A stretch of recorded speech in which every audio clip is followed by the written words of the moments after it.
कदर उनकी दुर्गति हो रही है। आप देख रहे होंगे जिनके नाम से ही लोग कर्फ्यू जैसा माहौल होता था, आज उनकी दुर्गति क्या है हर व्यक्ति देख रहा है। इन माफिया और अपराधियों की स्थिति क्या है आप रोज सोशल मीडिया के प्लेटफॉर्म को उठा करके देखते होंगे। एक दुर्दांत माफिया ऐसा भी था बहनों और भाइयों, जब समाजवादी पार्टी की सरकार के समय चलता था तो मुख्यमंत्री हो या मुख्य न्यायाधीश, इन सब के काफिले रुक जाते थे और माफिया का काफिला निकलता था। और जब हमने कार्रवाई की उस माफिया के खिलाफ और उसको रगड़ करके कोर्ट के सामने प्रस्तुत किया तो उसकी पैंट गीली हो गई थी, उसकी पैंट गीली हो गई थी। और तब हमने कहा था उस समय उसको, हमने कहा था कानून को रोकने वाले, आज कानून कितना बड़ा होता है यह एहसास हो रहा है कि नहीं हो रहा है। और निर्दोष लोगों को मारोगे तो मिट्टी भी नहीं मिल पाएगी। और बहनों और भाइयों, इसीलिए मैं आया हूं आपसे कहने के लिए, देखो कभी सिर नहीं झुकाएंगे। बहनों और भाइयों, जिन लोगों ने कर्फ्यू करके इस क्षेत्र में बाल बेटियों की इज्जत को नीलाम करने का काम किया था, जो लोग यहाँ की बेटी और व्यापारी के जीवन के लिए खतरा बन चुके थे, उन लोगों को फिर से पनपने का अवसर मत दीजिए। वे लोग आएंगे, तुम दबा करके आएंगे, बाद में गिरेबान को पकड़ करके इस पूरे क्षेत्र में फिर अव्यवस्था और अराजकता फैलाने का कार्य करेंगे। इसलिए मैं आज आपका आह्वान करने के लिए आया हूं। विकास में कोई कोताही नहीं बरती गई, किसी भी प्रकार की कोई कोताही केंद्र और राज्य शासन ने नहीं बरतने दी। सुरक्षा के साथ कोई खिलवाड़ नहीं होने दिया, बेटी और व्यापारी को सुरक्षा का माहौल दिया। ये चुनाव हमारा व्यक्तिगत रूप से किसी व्यक्ति के साथ मतभेद हो सकता है, लेकिन विचारधारा राष्ट्र धर्म हमारे लिए सर्वोपरि है और इसके साथ कोई समझौता नहीं हो सकता है। जहां पे राष्ट्र धर्म को चुनने की आवश्यकता पड़ेगी, हम सब कुछ छोड़ करके राष्ट्र धर्म को चुनेंगे और राष्ट्र धर्म के लिए अपने आप को बलिदान कर देंगे। इसमें किसी भी प्रकार का कोई संकोच नहीं होना चाहिए। और इसीलिए मैं आपका आह्वान करने के लिए आया हूं, हमें वह सरकार चाहिए जो कांवड़ यात्रा चला सके। कर्फ्यू लगाने वाली सरकार नहीं चाहिए, कर्फ्यू लगाने वाले लोग नहीं चाहिए। हम लोग इस बात को ध्यान में दें, लेकर के दुनिया के अंदर भीख मांगता हुआ दिखाई दे रहा है। ये परिवर्तन है। अच्छा नेतृत्व आता है, देश को बुलंदियों की ऊंचाई तक पहुंचाता है। गलत लोग चुने जाते हैं, पाकिस्तान जैसी दरिद्रता आ जाती है। और पाकिस्तान में जो दरिद्रता है ये वहां के नेताओं के कर्मों के कारण है, और भारत में जो संपन्नता है यहाँ के यशस्वी नेतृत्व के कारण। मैं बहनों और भाइयों आप सबसे यही कहने के लिए आया हूं, यही कहने के लिए मैं आपके पास आया हूं। ये जो परिवर्तन आपको देखने को मिल रहा है मेरठ में, पश्चिमी उत्तर प्रदेश में, जो लोग गुमराह करने का कार्य कर रहे हैं, ये वही लोग हैं जिन्होंने संगीत सोम और संजीव बालियान को जेल के अंदर डाल करके यहाँ की जनता को कर्फ्यू में झोंकने का काम किया था। देश के बारे में सोचना है, देश और राष्ट्र धर्म से बढ़कर के बारे में कोई कुछ नहीं हो सकता है। और यही आह्वान करने के लिए आज मैं यहाँ पर सरधना की भूमि पर आया हूँ। ये वीरों की भूमि है और वीरता कभी कायरता नहीं दिखाती है, शॉर्टकट का रास्ता नहीं अपनाती है। वीरता तो अवसर आने पर राष्ट्र धर्म के लिए सर्वोच्च न्यौछावर करने के लिए अपने आप को तैयार करती है। और उसी वीरता का आह्वान करने के लिए मैं आपके पास आया हूं, आपसे कहने के लिए यह देश, पूरे देश के अंदर एक आवाज है, उत्तर हो, दक्षिण हो, पूर्व हो, पश्चिम हो, एक ही आवाज है पूरे देश के अंदर।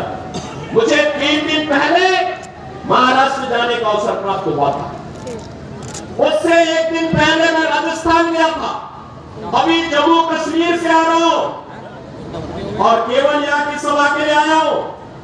अन्यथा वोट से जीते थे उसके टुकड़े वोट से जिताने की जिम्मेदारी सरगना को मैं दे रहा हूं। और बहनों भाइयों, आप जिताएंगे तो मैं दोबारा फिर आऊंगा, यहाँ पर आऊंगा, फिर दोबारा आकर के आपके साथ बैठूंगा और बैठ करके फिर आपसे चर्चा करूंगा। और इसीलिए आपसे अपील करने के लिए मैं आया हूं।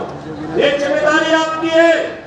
मोदी जी को तीसरा कार्यकाल मिलना चाहिए, क्योंकि मोदी जी के नेतृत्व में हमारा भारत ग्लोबल पावर बनेगा, दुनिया की एक बड़ी ताकत बनेगा। ग्लोबल पावर बनने के लिए विकसित भारत चाहिए, और विकसित भारत के लिए विकसित उत्तर प्रदेश चाहिए, और विकसित उत्तर प्रदेश के लिए विकसित मुजफ्फरनगर और विकसित मेरठ भी चाहिए। सहमत है ना?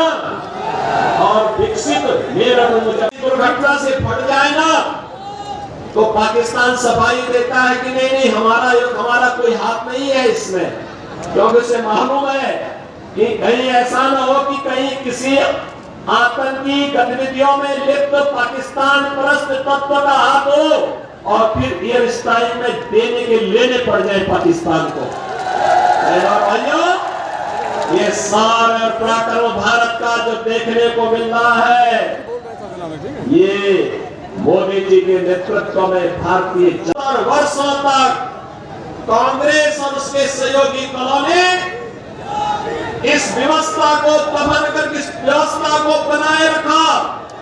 आतंकवाद पनपता रहा, देश को डंक मारता रहा, निर्दोष लोग मरते रहे, देश का विकास बाधित होता रहा।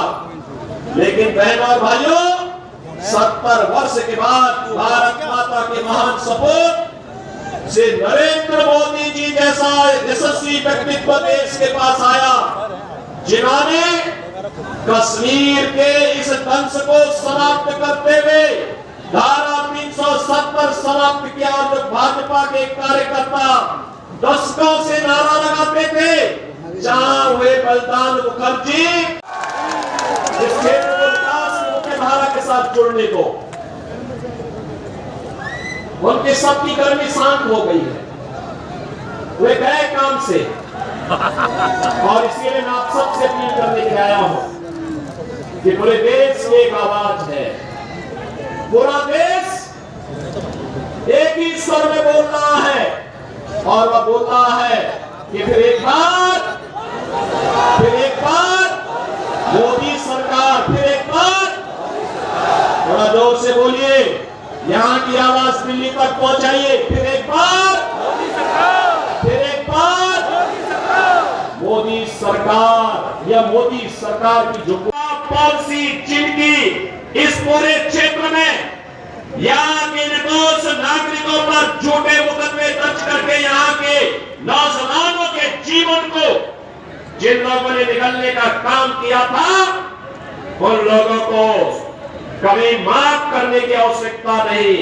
जो लोग आए होंगे तमाम प्रकार की बातें कहने के लिए आए होंगे। बहनों भाइयों, मैं आपसे एक बात और कहना चाहता हूं।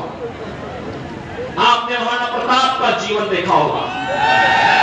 महाराणा प्रताप, जब महाराणा प्रताप की बात होती है तो भारत के स्वाभिमान की बात होती है, भारत के सम्मान की बात होती है, स्वधर्म और स्वराष्ट्र के लिए कैसा बलिदान चाहिए। मैं इसीलिए आया हूं आपसे कहने के लिए, जो लोग गुमराह कर रहे हैं उनके गुमराह में आने की आवश्यकता नहीं।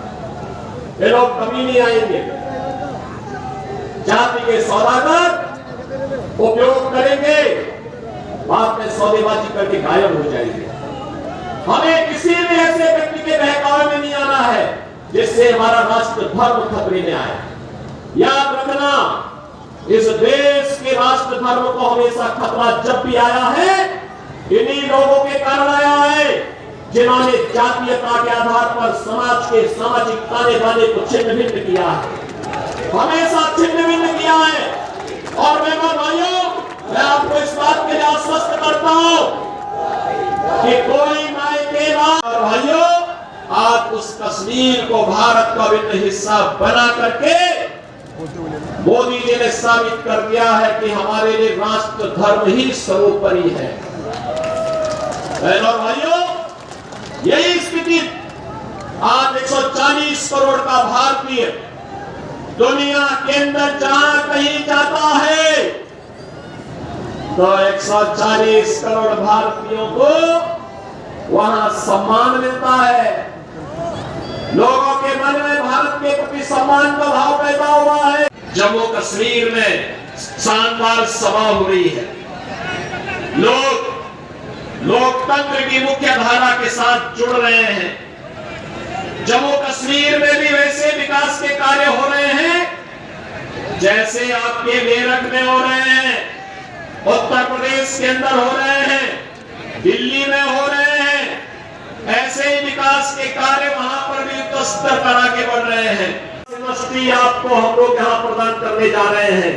मेरठ में 1 डिस्ट्रिक्ट 1 प्रोडक्ट में स्पोर्ट्स आइटम को हम लोगों ने प्रमोट किया है। आज मेरठ की आइटम खेल की सामग्री दुनिया के अंदर बिक रही है।